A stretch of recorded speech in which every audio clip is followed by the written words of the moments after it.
Available now at whitepillbook.com. This episode is brought to you by Patriot Gold. And there's nothing going on tonight. We could pay for the city light. Or maybe just get drunk and stay inside.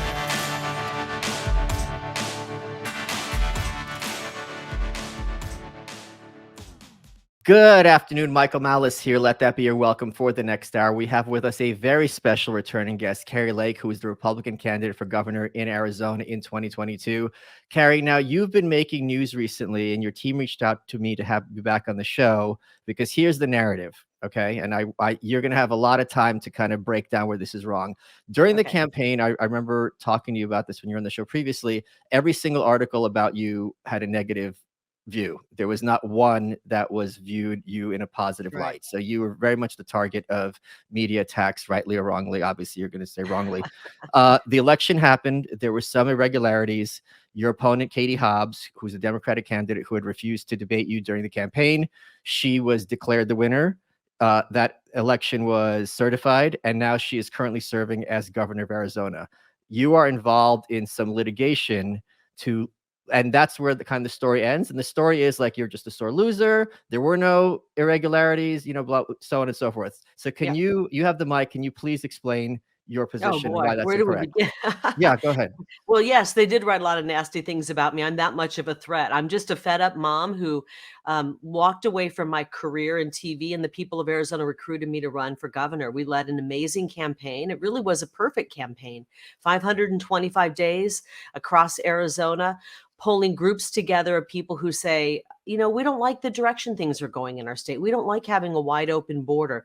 We put forth policy that was common sense policy to solve these problems, to make sure that our streets were safer so our kids could play outside and we didn't have to worry. We have policy to make sure that our education was stronger, so our kids were getting out of high school ready for the working world and not having to go into debt going to college. We had the greatest policy that our state had ever seen to deal with the problems that we're dealing with, and they don't want that. And so they stole the election from us. And I always talked about what happened in 2020 because I was covering it as a journalist, and I saw the irregularities and the problems in that election. They, of course, they title and name you and do name calling and call you an election denier.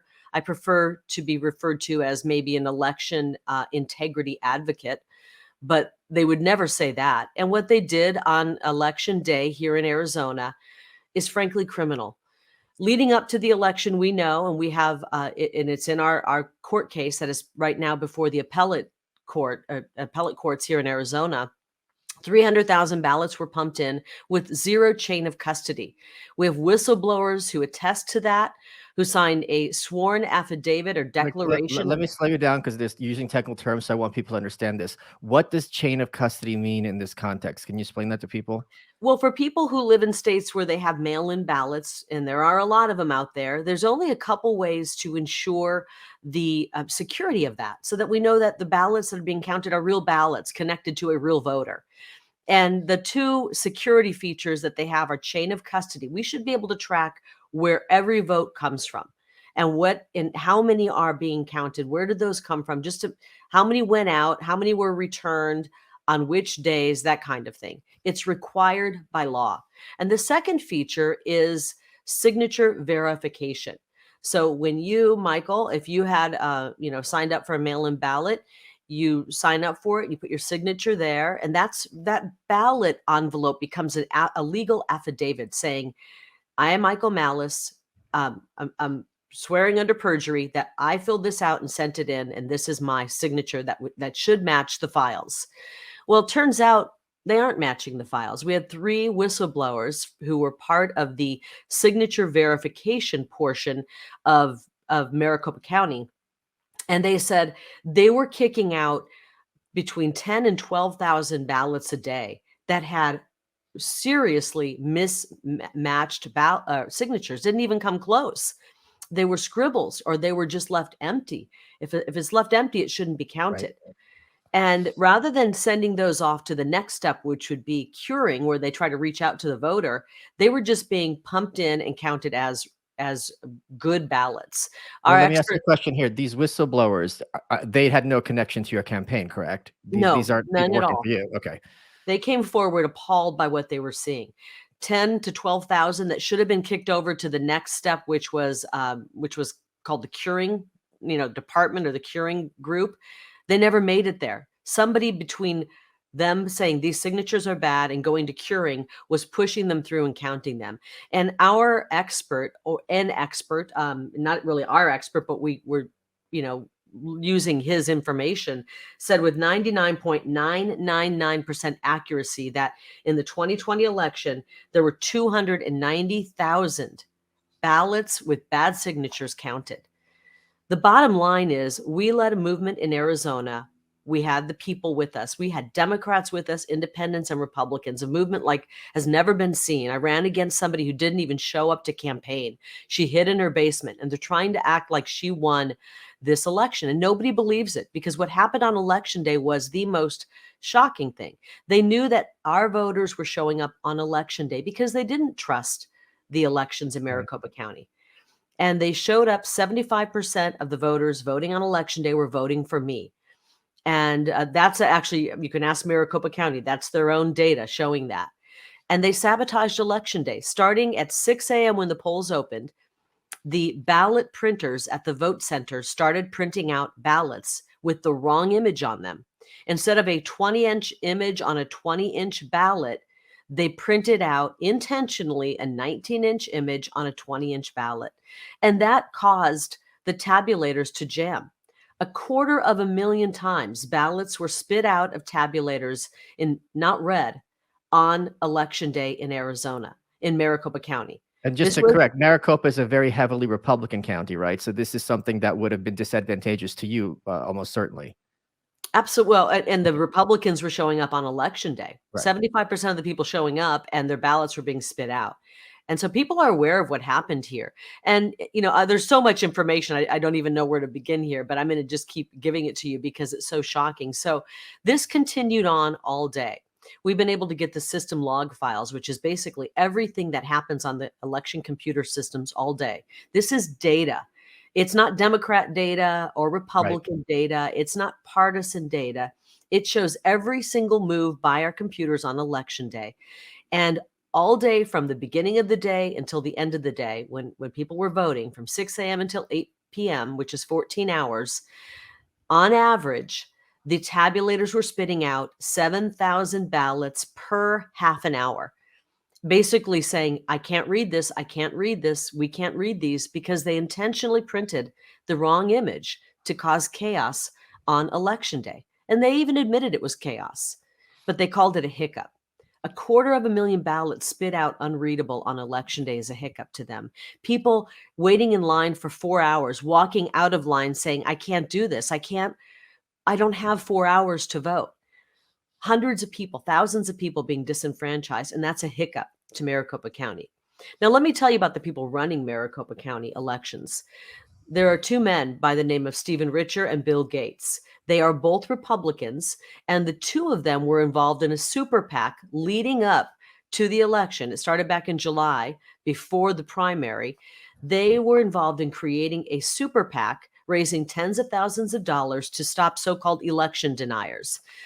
And we found out through research and investigation that all of that money, all of their expenditures went to stopping one so-called election denier, yours truly. So the men running the elections were running a PAC to stop me.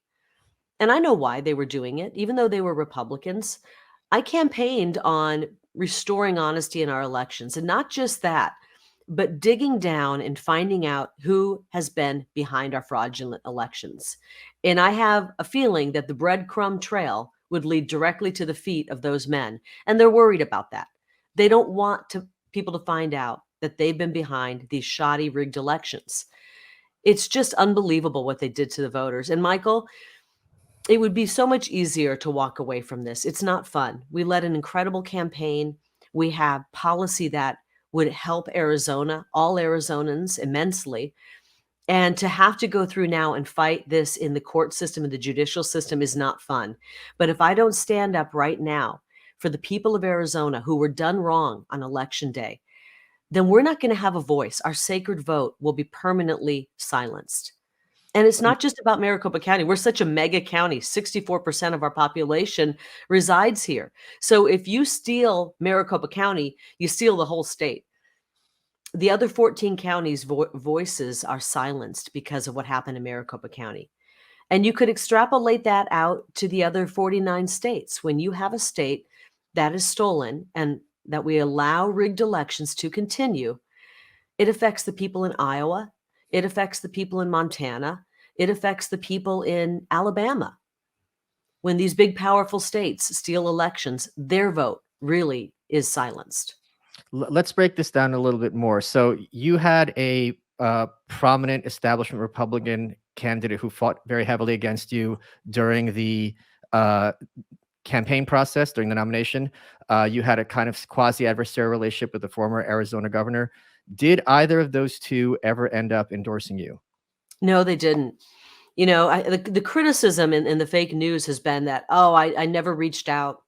I never reached out to the establishment side of the party. That is the biggest lie ever. I worked constantly to bring in establishment Republicans. I have nothing against them.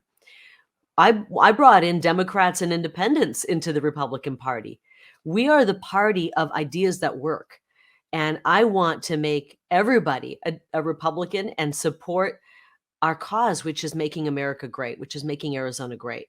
And so I reached out to them. I had in the primary, my opponent, Karen Robeson, spent $30 million of her fortune, her husband's a billionaire, to attack me, to try to buy the office. And it didn't work out.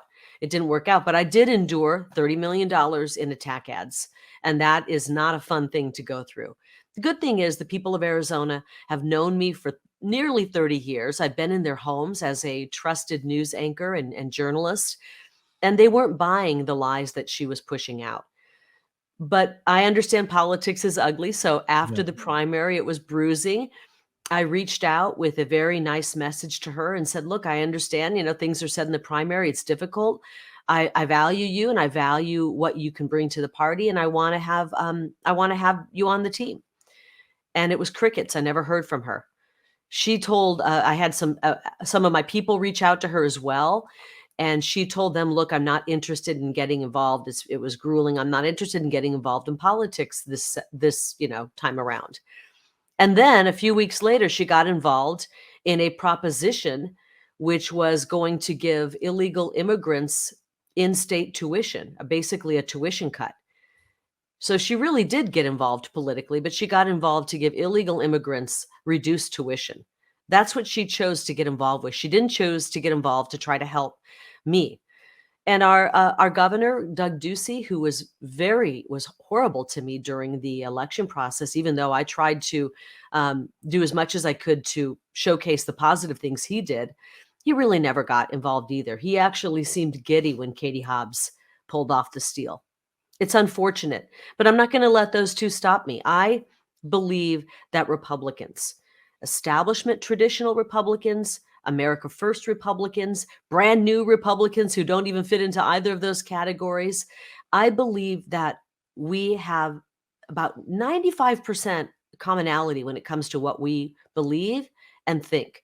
And I think if we can concentrate on that 95% commonality, we can accomplish anything we want. And so I'm not going to let them deter me. I'm going to keep reaching out to people in the entire spectrum of the Republican Party. And frankly, I'm going to reach out to independents and Democrats with the common sense approach and policies that I believe will help our state.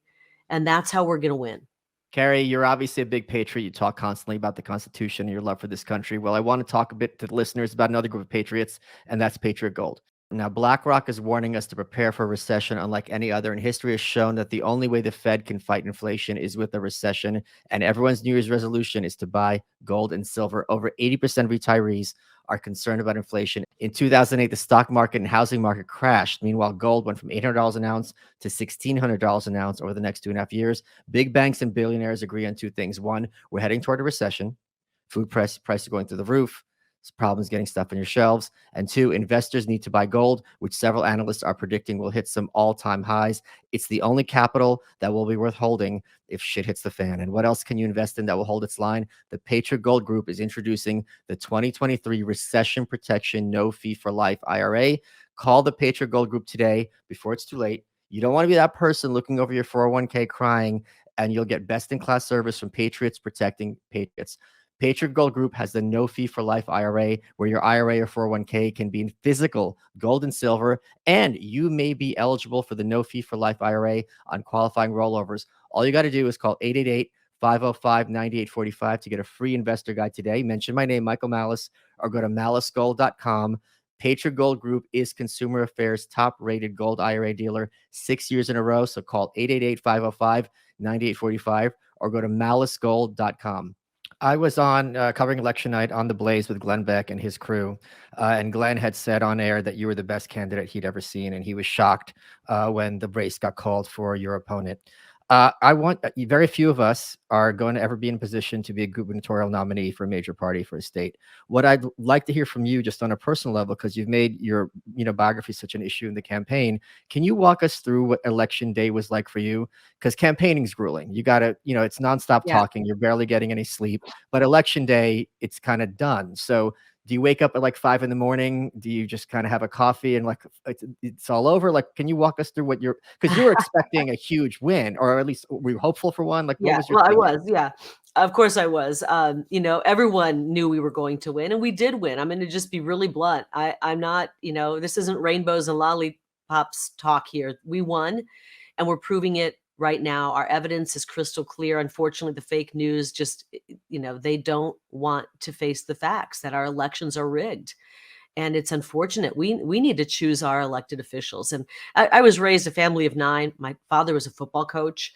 If I would have lost this, I would have been the most gracious loser that you could ever imagine. But I don't sit back and allow myself to be the victim of theft and a stolen election like this. And moreover, I will not allow the people of Arizona's vote to be stolen this way. So I have to stand up and fight right now. Election day started, to be honest, with a phone call from President Trump. He woke me up. I was in a dead sleep. And he just said, "How's it going?" I said, "I'm feeling really good. I mean, the polling is great." I told him that the day before we did 3 rallies back to back all over the state. We did a grueling campaign schedule, really the whole 525 days. But the people that showed up at all 3 of those rallies in Prescott, Arizona, a full city block full of people. People are so excited to show up. And I said, it's going to be a great day and we're looking forward to it. And I hung up the phone with him and I looked down. I had probably 60 text messages and it was people going, "Oh my gosh, are you seeing what's happening? Are you seeing this?" And I'd look and it was videos being sent to me with huge long lines that were spread. They looked like they were already an hour long right at the beginning of election day at these voting centers. And the vote center employees and workers were coming out saying, "Hey, we just want to warn everybody that the equipment is not working. The printers aren't working. It's going to be a long line. We just want to give you a heads up now." And people were livid. They immediately went, "What's going on?" People were walking out of line and just leaving. And, turns out the ballot printers that we print ballots on demand were printing out the wrong image. It was causing all of the tabulators to jam. And this continued all day long. But what was your reaction when you saw those texts? Because one of the things you spoke out very publicly during the campaign is that if you had been in charge in Arizona, you wouldn't have certified the 2020 results. So you knew from your perspective that there was some chicanery going around in the past. Right. So immediately I went, "Oh boy." Immediately I went, "Oh boy, this is how they steal it. This is how they steal it. They sabotage election day." So it was not a relaxing day, Michael. Thank you very much. I got ready and contacted the team. I found out that the place I would normally vote, which is a Republican area, was having issues as well. I looked at a couple other places I could vote. They were all having issues. And I said to the team, "Can somebody find me the most liberal part of town and we'll go there and vote? I know that they're probably less chance of having issues." And turns out we did. We went to the most liberal part of town. I voted. I said, "How much trouble have you guys been having?" "Oh, no problems at all. Our machines are working. The printers are printing. Everything's perfect." Took me 20 minutes to vote max, and I walked out. And but that Okay, okay, wasn't hold on. Let me interrupt you because this is something else I'm just curious about on a personal level. I'm assuming you voted for yourself, but you don't have to explain. You don't have to say if you had. What does that feel like when you, as an American, when you walk into that ballot booth and you see your name on the ballot and you get to vote for yourself for the first time in your life? Like, was there a moment where you're like, "Wow, this is so great"? Was it like an afterthought because you were worried about the lines? Like, what went through your head? I did have a lot on my mind. I was really worried about what was happening. I just sensed it deep in my bones that there was some bad, shenanigans happening. Yeah. And so it was hard to really enjoy that moment. I just was like onto the next worry we had. Yeah. But what was cool was walking in with my husband and my two children who are both able to vote just this year, and knowing that my kids got to see that. I know they were really proud of the campaign we led. They were proud of what my plans are for Arizona, and it just, you're gonna get me emotional now. It made me As an feel. American, this is such a big deal. I mean, regardless of someone's political party, to be a nominee is a major accomplishment. Truly, and truly that we weren't just a typical nominee. I wasn't a typical Right. nominee. I was like old school, what our founding fathers envisioned, which is citizens stepping forward. I wasn't part of the system. I wasn't part of the political elite. I had to fight back against that, and I truly stood before the people of Arizona saying, I am representing you. I can't be bought off. I can't be blackmailed. They can't change the fact that will remain in me, that I will represent the people of this great state. And every decision I make will be based on, is this helping the people of Arizona? So I felt really good about that. I was very concerned. We started going from polling location to polling location, telling people, don't get out of line, stay in line. We know the lines are long. We've got water for you, if it's because it's kind of warm in Arizona, even in Yeah. November. And we worked really hard all election day to go to these polling places where the lines were wrapped around the block. I mean, truly, half a block long in some locations. Was the anxiety kind of constant throughout the day, or was it getting worse and worse as as you get more and more reports of what you perceive to be chicanery? Um, I think it was just a level of frustration, Okay. and I would even say a little bit of anger. I hate to even acknowledge anger because it's such a horrible emotion. It hurts the person who holds it more than the person that you are angry with, right? And so, but I was angry to think, wow, they're stealing this in broad daylight. Everybody could see it. All the people who showed up, 500,000 roughly ballots. I have the number here. 465,000 ballots were fed in on election day. So that's a lot of voters, and 250,000 were spit back out. That's crazy. Typically, a 4% adjudication of a ballot. There's so many other facts I could give you, but adjudication is when they say your ballot needs a third party to look at it and decide who you voted. And typically, in a normal election, less than 4% would be acceptable of all the ballots. In 2020, there were 12%. So they upped it in 2020 and said 12% of the ballots we needed to have a third party look at and decide what the intention of the voter was. That's 1 out of 8. That's a very big proportion of the population. Yeah, get this. In 2022, they had to steal even more. And it was nearly 15% of all of the votes that the election officials said, we got to decide how the voter voted. Now, let me tell you, I don't think 15% of the population is that bad at filling out circles. I really don't. They had to cheat in every way they could to steal this election. That's how much support our campaign had by the people of Arizona. I can't go anywhere in this state where people don't come up to me and said, I voted for you, and every single person I know voted for you. This doesn't make sense. This doesn't make sense. And I thank you for fighting for I us. remember seeing footage of you. I think you went to Maricopa County, and you were. I don't want to say pitching a fit, but you were outside, and you were like, "This is unacceptable," and you were just very kind of upset and agitated about what the situation was going on Yeah. there. At what point did you just call it a night and actually go home? I mean, were you just out in Well, out on the out in it was so sad because all of our supporters, had shown up to celebrate. They Yeah. didn't give us the celebration in August when we won the primary. They dragged out the counting. They tried to get creative with the counting, and they couldn't make their numbers match. They couldn't make my opponent win, even though they wanted her. And so they really outdid themselves on November 8th. And we had thousands of people at the hotel.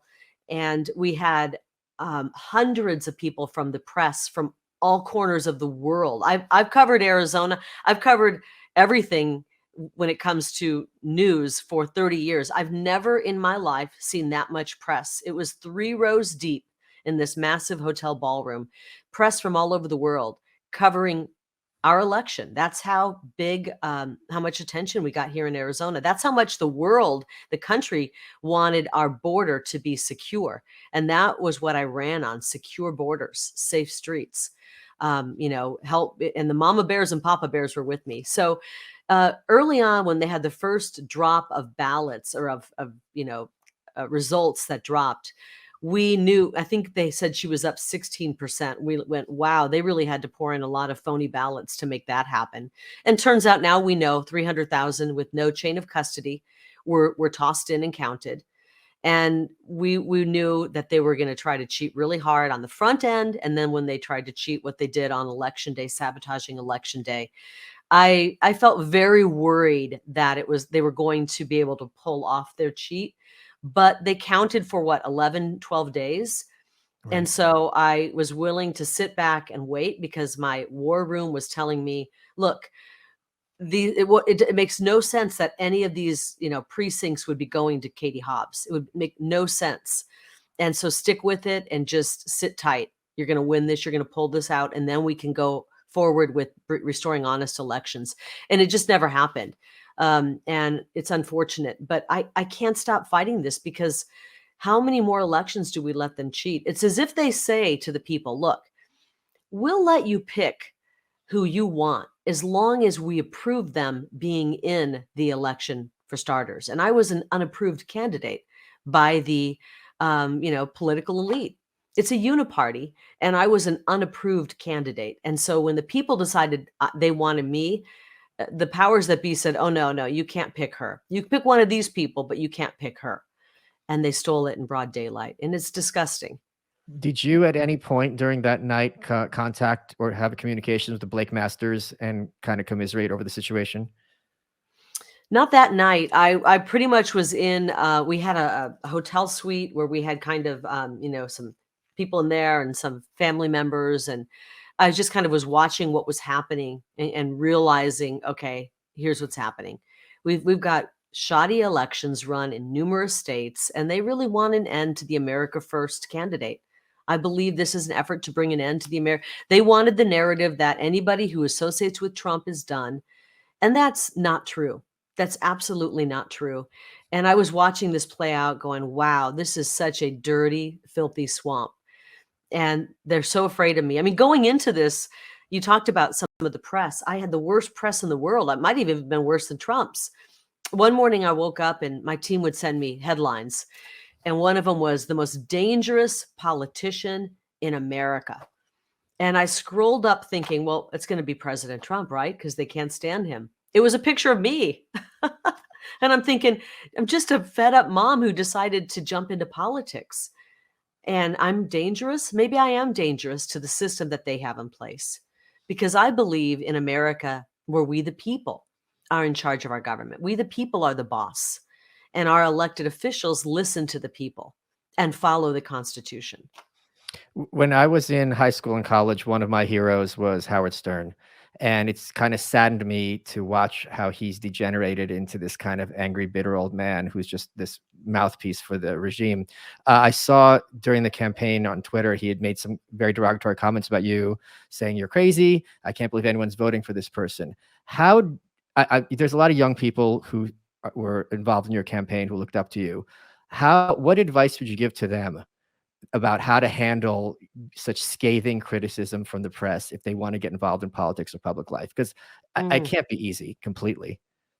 I got it from every angle. People who didn't even know me, who weren't following it just tells me that they're getting their marching orders from somebody. Is it Media Matters, the Soros group? Who is putting this out? That somebody who doesn't even know me, doesn't even know my policy. What did he say about me? What did you say he said about me? I think it was that you're crazy, and I can't believe anyone's voting for this crazy person. I think Okay. it was. I just saw the soundbite. I didn't watch the whole And thing. I would, in a very serious way, say to him, how did you come to that conclusion? Is it something I said? Is it my policy? I really would like to know, because I look at my policy and it is rock solid to help the people of Arizona. That's why I'm in this. Not in it to make a DJ, or what do you call him? What is he? A Shock host, a jock, yeah, radio yeah. host? But I really would challenge these people who are writing this nonsense to point out exactly where in my policy or what I've said that makes you feel that way. Because I don't know what it is other than you are off the rails. And I would say to the young people, I think they got really good at this in my campaign, and we had so many amazing young people who recognize that if they don't jump into politics and chart their own course for their own future, somebody else is going to do it, and it's going to be somebody else who locked us down, forced masks on their face, forced them to stay in their dorm room and not enjoy their college and young years, forced them to not get sports scholarships because they couldn't compete in sports because of COVID and they had to wear masks. They recognize if they don't step in and get involved in politics, it's going to be some really tyrannical people deciding what their future looks like. So I think they got used to seeing me get hit every day by the fake news and lies and attacks and smears, and just saw that I got up and kept forging ahead. And I hope that I led by example. I think I did, because many of them have told me that that I'm a role model to them, and that makes me feel really good. And I actually got a lot from the young people on our campaign, because I know they were getting attacked as well. And it's one thing for a middle-aged woman to stand up and go, look, I don't care what they say about me. It's a lot harder, Michael, for an 18, 19, Right. 24-year-old to step up and say, look, I am a proud America First Republican, and I don't care what you say. That takes courage. I mean, remember how we felt? I think we're probably about the same age. At that age, to step forward in this world of cancel culture where your whole life seems to be wrapped up on your social media presence and having that kind of attack, that takes courage at that age. Folks, some of you might have some very bad habits that people like Dave Smith enjoy doing that I'm not allowed to talk about on this podcast, but you know what I mean. And Fume is a great way to stop those habits. It's made of 100% Canadian maple, and they use cores infused with plant oils to curb cravings. You got peppermint, you got Conquer, which has minty notes to simulate menthol, in you know what I mean, and other kind of things. They've launched in Calgary, Canada, and have helped over 50,000 customers stop that life-destroying habit. And they're on a mission to help 1 million people by 2025. If you are one of these people who are using something that they shouldn't on a regular basis, head to breathefume.com/malice10 and use promo code malice10. You get 10% off your order. You're going to save money. It'll be better for your health. And you're not going to have yellow teeth, and not everything's going to be smelling. Quit naturally with Fume and use Malice10 to get 10% off at breathefume.com/malice10. Folks, Michael Malice here, podcaster, author, and yes, underwear model. Sheath is something that I wear every day, and the great thing about Sheath underwear is that they have dual pouch technology for both parts of your anatomy. They also have a girls line. I don't wear that stuff. Dave Smith might. Go to sheathunderwear.com and use promo code Malice. You get 20% off. It's great underwear for when it's cold. It's great underwear for when it's hot. And I wear it every single day because it's the best underwear I've ever owned. The first time they brought into the studio, I was like, what is this? And now I swear by it. And in fact, I model for them. It's got added comfort, added performance, added mobility. And there's something a little subversive about talking to someone while the whole time your underwear is cupping your junk. I'm not going to lie. I do enjoy that aspect of it. So go to sheathunderwear.com, use promo code Malice. You get 20% off your order. Support the underwear that supports you and that supports the show. Let's get back to it.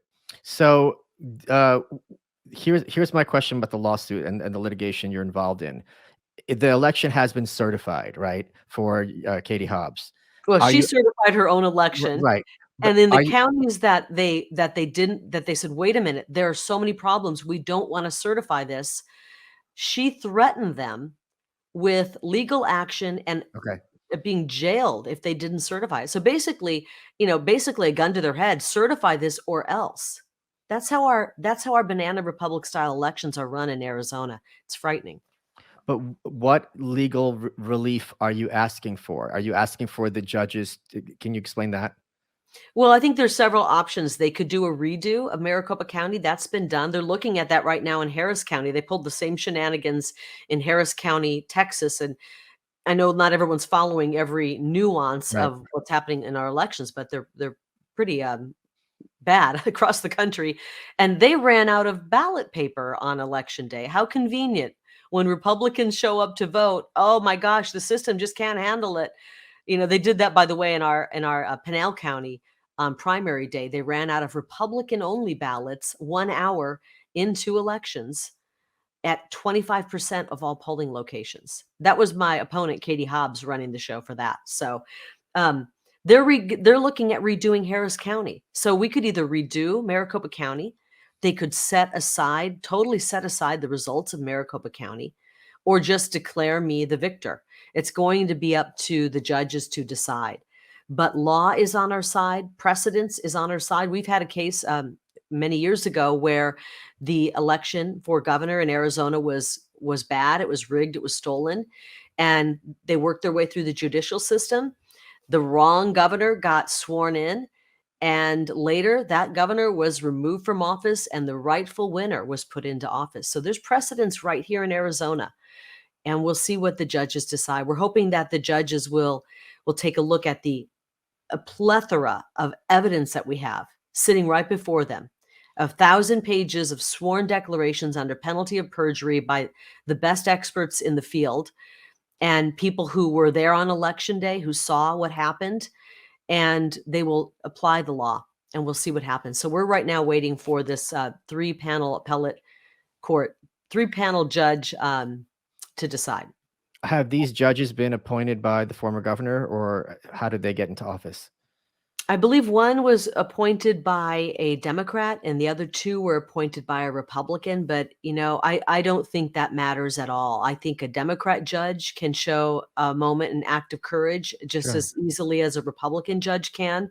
This is going to require that they put politics aside, any pressure they might be getting aside. And I believe that we still have a few justices out there who love this country and love our Constitution more than they feel the pressure to do something that maybe isn't right.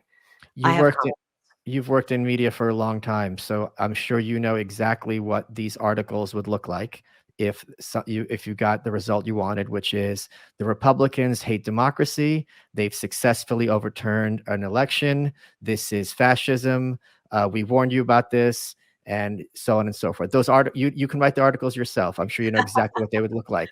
So are you concerned that that is pressure that's being put on these judges to kind of let the system play itself out and not get involved? Well, I mean, they could just do a redo, and then I'm happy with the Okay. redo, and not letting the same corrupted officials run it. We need an independent outside group to come in and run our elections. We can't let these same corrupt people who are rigging elections run another election. So it would have to be an outside. I would love to have it redone. I believe in people's sacred vote. And I have no doubt that if a fair election is run, we win not by a little, but by the biggest landslide in Arizona election history, if it's done fairly. You were commenting that some of these things are being done intentionally. I'm thinking of the 2020 Democratic Iowa caucuses, where I don't know if you remember, but that whole Oh night they yeah. couldn't figure out what the heck was going on. I think it was like days before they figured out, that Biden came in sixth, whatever it was. So, are you how confident are you that this is a result of malfeasance as opposed to just people being screw ups? I think that was malfeasance as well. I Okay, mean, Biden was basement Biden. Nobody is excited about the guy. And they had some candidates who people were truly excited about. I'm from Iowa. I understand Iowans, okay? And how convenient they didn't want to give the glory of victory to anybody that night to change the narrative, which is we got to get Biden in the White House, got it. come hell or high water. If that means lying about the laptop to the American people, if that means slowing results, I understand how results work. You can slow roll results or you can speed them up, and you can get the media to say just about anything. The media, the media, pretty much whatever they're saying, I kind of go with the opposite. We have to start really looking at what the media is saying. I mean, look what they lied about when it came to COVID. Look what they've lied about when it comes to Hunter Biden's laptop, when it comes to Russian collusion. We have been lied to over and over and over and over again. Why are people still reading a headline, watching a newscast, and believing what's being said? We have to start looking at things with a very, um, you know, with skepticism, a huge amount of skepticism about what these media outlets are saying. It's 5 or 6 corporations who run our elections. And corporations, these are corporations and entities that are pushing a globalist agenda. A globalist agenda is what's pushing communism on the people. You've worked, as you said, for decades as a journalist, and your Rolodex, I'm sure, with your colleagues in Arizona, it's not that big of a pool. How many people work in journalism in Arizona? What was your relationship like now with your former colleagues? Are they at all sympathetic to your claims, or are they just trying to hope that this all goes away? I am in touch with a few people from my, I guess I almost say past life, past career. And there are just a few conservatives in the media, and the people I'm in touch with have been very supportive. But I'm so busy. I just don't spend a lot of time connecting with that. It was almost like I didn't just start a new chapter of my life when I ran for governor. It's almost as if a book was completed and I'm on a whole new book. And so I was disappointed. I was always treated everybody with kindness. I work hard. I've been a hard worker my whole life. I was a true leader in the newsroom, and I tried to help, young people coming up and just treating people with the golden rule. And so to see people that I know or I knew and I considered friends say bad, horrible things about me, or read horrible stories about me that they know aren't true, that was painful. But we're living in difficult times. This is a difficult time in human history. This is a challenging time in American history. And I believe that everything in my life leading up to this prepared me for this moment. I'm tough as nails, and I am willing to stand in this fight and continue fighting for America because I love this country. We're kind of at the last stand here. We're in the last hours. And are we going to let a hurtful headline stop us? Are we going to let them stealing an election stop us from going back out and voting again? That's what they want. They want we, the people who have risen up and said, we're going to go in and take our government back, and we're going to show up and vote in droves. They steal the election, and they want us to run off and throw our hands up and say, we give up. We're never going to vote again. We're done. That's exactly what they want. We cannot give them that. We need to double down, show up to our political meetings. Don't let them push us out. That's what they want. We, the people, pushed out. They want the political elite running the show. And so the corporate media doesn't scare me. I know it's only going to get worse because there's a lot of talk about me running for Senate. And that means it's going to open up a lot more people who hate the fact that a candidate who is for the people would dare enter that race. So let's talk about that Senate race. So Kristen Sinema, after election night, left the Democratic Party and is now caucusing she caucuses with the Democrats, but she's registered as independent, which is therefore bypassing a primary for her. I think Ruben Gallegos is his name, is Democratic congressman who threw his hat in the race to be the Democratic nominee. He's socialist. Yeah. She thought she was going to be like an Angus King of Maine, where he's effectively a Democrat, even though he's not a Democratic Party member. If there was a three-way race, it would look very good for the Republican. So how tempting is that for you to, at the same time, you're going to have to get in that plane and go live in DC. So that can't be too much fun. So can't stand that place. Yeah. Can you walk us through? Came from there. I just came from DC, the swamp, and it's even swampier than ever right now. Yeah. What's your thought process on that? Well, my number one priority is my court case. As I said, we have all of the evidence on our side, on the side of the people of Arizona, and we have the law on our side. And I'm hopeful and confident in our court case that they're willing to steal an election in broad daylight from the good people of Arizona because they want me out, makes me want to double down and stay in. And I'm not going away. Let me repeat that. I am not going away.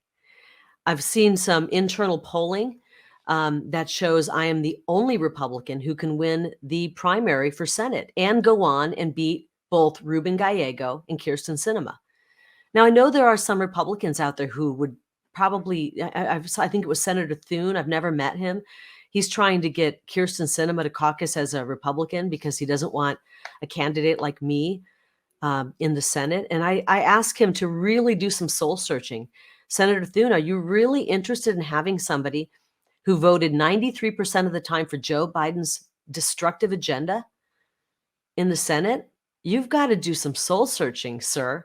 We got to have people who care about this country, who care about the Constitution, and who care about our values in the Senate. And so I am seriously considering it. And if I go that direction, it would be obviously contingent on if my case were to win, I would then move over and become governor. So that's my number one priority. The judicial process is always glacial. What kind of deadlines are you looking toward in terms of getting answers from this tribunal? Well, that's interesting how you worded that. We are in this is a unique case. It is an election case, and they move faster. That's why when we first presented our 10 counts to the judge in the Superior Court, the judge only allowed us to present 2 counts, the 2 hardest to prove, and we did a great job proving them with tons of evidence. So when you read an article that says there was no evidence, these people are morons, truly morons. They can't understand how a court case works. They're not intelligent enough to follow along. So we presented a great case. The judge. I'm sorry, I have to push back. I mean, that implies that these corporate journalists don't know what they're doing. And I think when you call them dumb, you kind of absolve them of their malfeasance. Okay, and you're right. depravity. You're right. They know what they're doing. Yeah. I never thought of that. You're right. They know what they're doing. They're either being lazy or they're intentionally lying about it, or a combination of both, because it would require you to sit and look at that court case, which was impeccable. My attorneys did an impeccable job. We had 1,000 pages of sworn declarations, and then they say there was no evidence. It's like, did you happen to look at the exhibits that were entered into the court case? Either that was laziness or just they want to lie and put a narrative out. Right. And so, this case is moving quickly because it is an election contest, is what they call it. It's not your typical court case. And so it's going to move through quickly. We believe, my attorney thinks maybe in the next week we could have some sort of an answer. I'm prayerful that happens. But either way, it's going to the Arizona Supreme Court. If we win in the appellate court, if the other side wins in the appellate court, it moves up to the Arizona Supreme Court. And so it's going to take a little bit longer, but with an election case, it'll move a little bit quicker than a typical case. How many members are there on the Arizona Supreme Court? Is it like the Supreme Court, the United States, with 9 people? Yes. And so we will have them deciding what. No, I think it's 7 actually. Okay. We will have them taking a look at this, and many of them are appointed by Doug Ducey, but I don't think that matters. Again, I think that if we have judges who take seriously the work that they're doing and look at the evidence and look at what's going on, that we can get a fair, honest verdict. Folks, Your Welcome is brought to you by Progressive Insurance. And let's face it, sometimes multitasking can be overwhelming, like when your favorite podcast is playing and the person next to you is talking, your car fan is blasting, all while you're trying to find the perfect parking spot. But then again, sometimes multitasking is easy, like quoting with Progressive Insurance. They do the hard work of comparing rates so you can find a great rate that works for you, even if it's not with them. Give their nifty comparison tool a try. You might just find getting the rate and coverage you deserve is easy. All you need to do is visit Progressive's website to get a quote with all the coverages you want, like comprehensive, collision coverage, or personal injury protection. Then you'll see Progressive's direct rate, and their tool will provide options from other companies all lined up and ready to compare, so it's simple to choose the rate and coverages you like. Press play on comparing auto rates, quote at progressive.com to join the over 29 million drivers who trust Progressive. Progressive Casualty Insurance Company affiliates. Comparison rates not available in all states or situations. Prices vary based on how you buy. This is Walk-Ins Welcome with Bridget Pettisy. I love hearing people's stories of resilience and grit. This is why I created this podcast. We are very excited to welcome Jim Gaffigan, Yasmin Mohammed, Glenn Beck, Tim Dillon, Abigail Schreier, Jeff Garland, Ayan Hirsi Ali, Sam Harris, Heather Hying, Jonah Goldberg, Ben Shapiro, Glenn Greenwald, Sarah Shahi, Colin Quinn. If there's a culture of victimhood, then let's tell stories of grit and survival. Subscribe and listen now on Apple Podcasts, Spotify, or wherever you get your podcasts. Let's get back to the show. Okay, let me ask another kind of personal question. How do you go from campaigning when 24/7 your schedule's full, where you're talking nonstop, you're on the road, you're exhausted.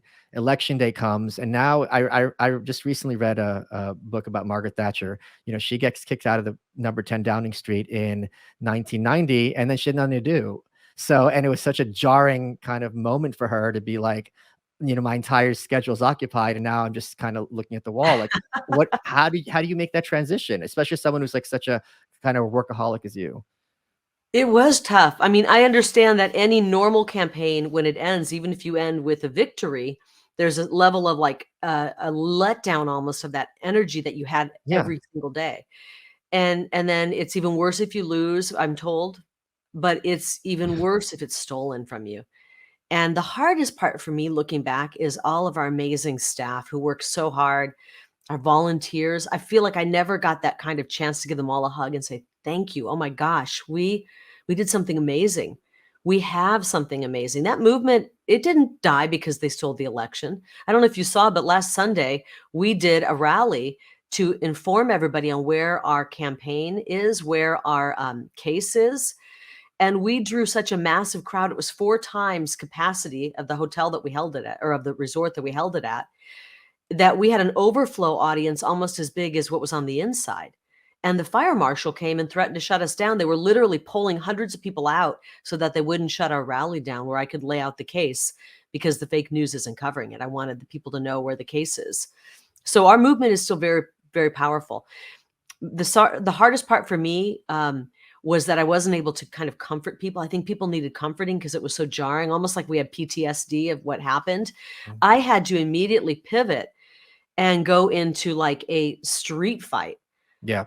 when it came to fighting this election and what they did. And I had to immediately lawyer up, start pulling evidence, finding a team to fight this for the people of Arizona. And so I went into a different kind of busy mode, while everybody who supported us and everybody who got their vote, you know, trampled on was just kind of in shock.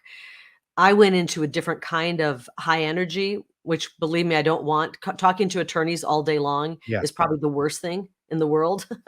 But so I was busy in a different way, and it wasn't fun, and it hasn't been fun. But you know, as I said, there's a reason for all of this. I do believe that God has opened up more eyes to our elections. And I knew, Michael, going into this, I had this feeling about a week before the election. I just thought, it doesn't feel like, it felt like something ominous was upon us.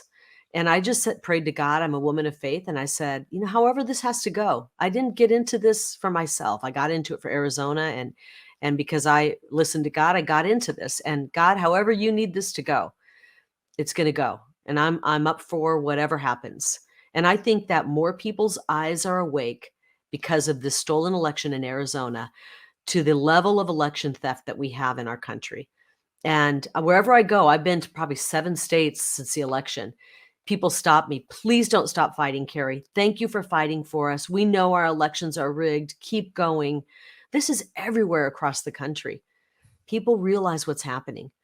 And, you know, they say, quit talking about, quit talking about election fraud. And my response is, then quit stealing our elections. We'll stop talking about it when you actually run honest elections. I have a lot of listeners in my audience who are hardcore faithful, and they always talk about God having a good sense of humor. So is there any part of you that sees the bonus of having John Fetterman in the Senate, and at any moment his head could just explode and just cover the Senate in parts of his skull? Well, I wouldn't word it like that, Michael. You have to live with My those words. words. You have to live with those words. But what I will say is, let me just have a heart to heart with your listeners and, Sure. and even people out there who don't like me or believe what Howard Stern says or whatever. Do you really believe that candidates like Joe Biden and Fetterman and Hobbs and some of these other really bad candidates that have obviously even some health issues where their mind isn't working properly? And I'm not trying to be mean. I have had relatives and I know people who've had dementia. What we're seeing with Joe Biden is not quick. He's not quick anymore. We know what's going on. We're seeing with Fetterman, with the aftermath of a stroke. what we're seeing with Hobbes, with an incredibly low IQ and an inability to communicate even the most basic policy points or answer questions. Do we believe for 1 second that these people won? They want us to believe that Joe Biden is the most popular president in the history of our country. That is an insult to our intelligence. And that's what they do when they steal elections. They have to set up this narrative, and they're having a hard time finding people to even step into these positions to be the Democrat puppet. They're having a hard time finding them. And so we just have to use our common sense and say it's an insult to our intelligence as Americans. We know our elections are rigged, and we want honest elections. You mentioned that your election day started by getting woken up by a call from President Trump. Did he contact you since election night, and have you communicated with him since? Oh, of course. Yeah, I talk to President Trump all the time. We're friends. We're good friends, and he's a great man. When people say, "Oh, we're ready for a change because it's just been too much drama," well, let me remind you, the drama is being caused by the fake news media. How many people could endure 7 years of nonstop lies and attacks 24/7 around the clock to try to tear somebody down? And we're finding out more and more every day how they were all lies. Not only that, social media, rigging stories on him, weighing people who are attacking him, giving their tweets and their posts weight, while anybody who was putting the truth out were being shadow banned. We're finding out a whole lot of truth about the narrative that was being pushed against that president.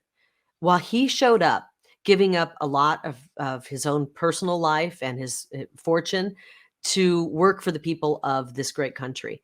And he did so with constant attacks and lies and the swamp working against him. So I am friends with him. I think he's great. I think he will go back into office. He rightfully should be in the White House and turn things around quickly. We need somebody who understands the swamp, is not friends with it. And we need somebody who understands the world stage and can go in right away and get us on proper, solid, strong footing once again. We are a nation in decline right now, and we are on the verge of a third world war. And we got to have someone who can go in on day one, second one, and get this ship turned around. So I talked to him. I don't know if I answered your question. I do talk to him. I talk to him regularly, and he's very supportive. I mean, I understand what it was like for him in 2020. There's very few people who had things stolen right out from under them. And so I think we can relate to the situation with each other more than other people, perhaps. I'm curious if there was any silver lining for you on election night when Governor DeSantis won that huge landslide 20-point victory over former Republican governor, then Democratic nominee Charlie Crist, who might be the saddest man in all of Florida in every sense of the word. What do you think DeSantis did right? Well, we're so lucky in the Republican Party. We've got great candidates. Again, we threw out Hobbes, Fetterman, and Biden. That's the caliber of candidate that the Democrats are rolling out. In the Republican Party, we have Trump, we have Noam, we have Youngkin, we have DeSantis, we have great candidates such as myself and my policy. And so we just have a lot to celebrate. If we could just get our act together and pull things together and stop fighting each other, I think that would be great. I think Governor DeSantis did some great things. He's not perfect. Not everything was done well. I think that Noam handled COVID better than any other governor. We had governors who no, not Noam, pardon me, Newsom.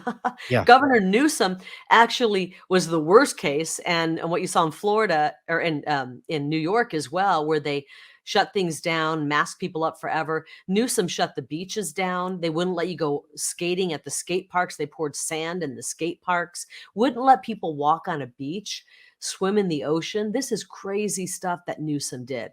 And we got to make sure we're not putting people in office who have that kind of mentality. And I fear that Newsom's actually going to run on the Democrat ticket. Those are dangerous policies. Yet he was out running around, going to restaurants while locking people down, Right. shutting people's restaurants down.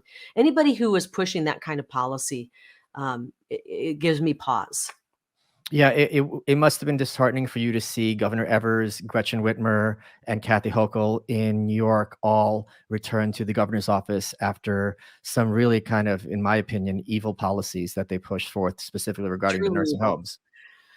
Well, when it comes to our elderly loved ones, what they did to them, when it comes to our children, that they masked our children, forced parents to put masks on children's face. I mean, that's like child abuse, what they were forcing. It's disgusting. And again, I believe our elections are not on the up and up.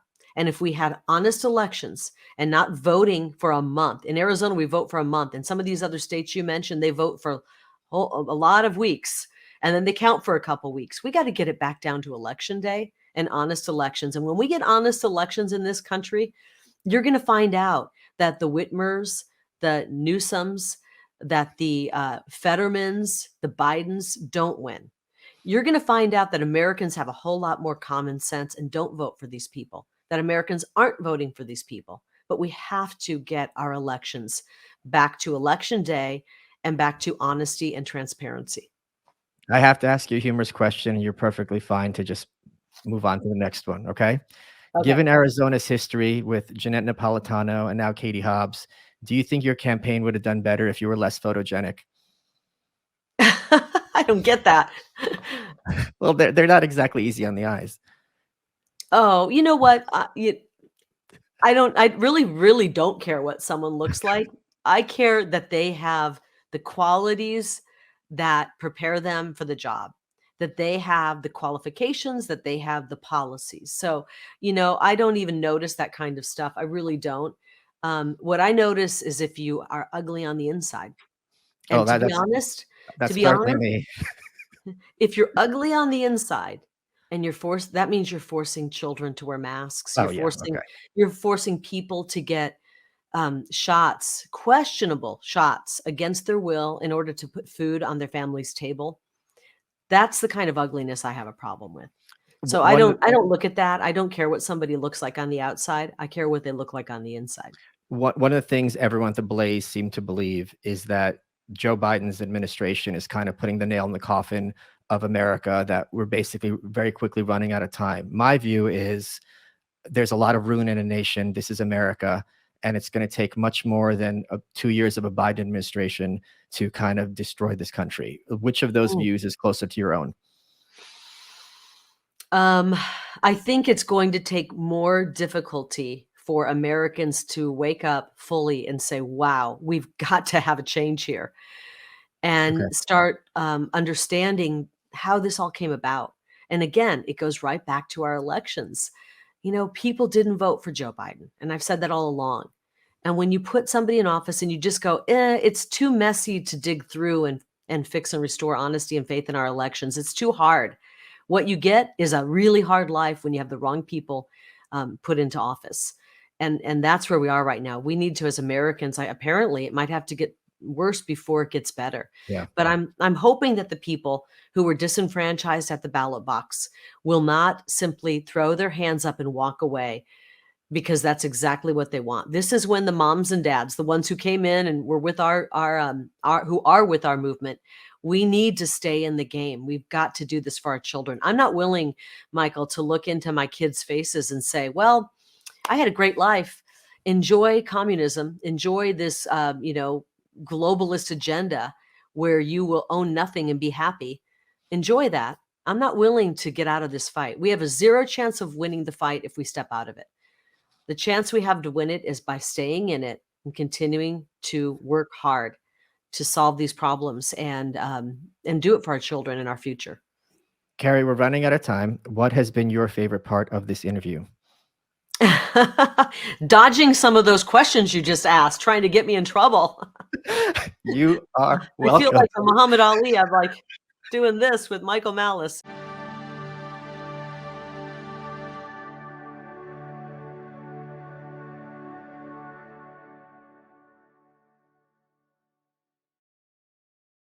All month long on Pluto TV, stream the biggest Tyler Perry movies free. Watch your favorites like Medea's Witness Protection and Medea's Big Happy Family. Join Tyler Perry as he goes on a couples retreat with Sharon Leal in Why Did I Get Married? Or Idris Elba and Gabrielle Union in the Tyler Perry directed film Daddy's Little Girls. Plus, Pluto TV has hundreds of channels with thousands more movies and TV shows. Available on live and on demand. Download the free Pluto TV app on all your favorite devices and start streaming now. Pluto TV. Drop in, watch free.